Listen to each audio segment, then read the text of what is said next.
સુરતના અડાજણ વિસ્તારમાં મહાનગરપાલિકાના અધિકારી અકસ્માત સર્જ્યો હતો। આ વિચિત્ર અકસ્માત મહાનગરપાલિકાના 8મા ઝોનમાં ફરજ બજાવતા નિલાંગ ગાયવાલાએ પોતાની ખાનગી કારથી સર્જ્યો હતો।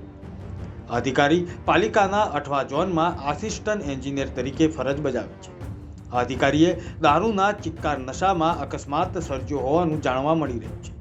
અડાજણ વિસ્તારમાંથી પસાર થતા સમયે આ અધિકારીએ દારૂનો નશો કર્યો હતો અને અકસ્માત કર્યો હતો। અકસ્માત એટલો વિચિત્ર હતો કે રસ્તાના સાઈડ પર ઊભેલી કારને પાછળથી અથડાવીને કાર ડિવાઈડર તોડીને રોંગ સાઈડ પર પહોંચી ગઈ હતી।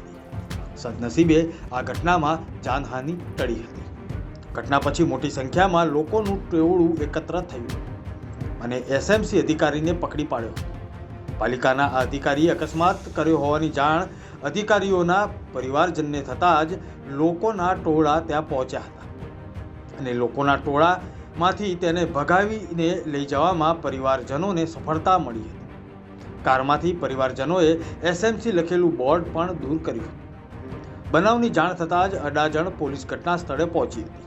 જોકે પોલીસ આવે તે પહેલા જ પરિવારજનો અકસ્માત સર્જાનાર એએમસી અધિકારીને ભગાવી ગયા હતા। ત્યારબાદ પોલીસે આ મામલે તપાસ હાથ ધરી હતી। હાલ તો અડાજણ પોલીસે આરોપી એવા પાલિકાના અધિકારીને ઝડપી પાડ્યો છે અને વધુ તપાસ હાથ ધરી છે।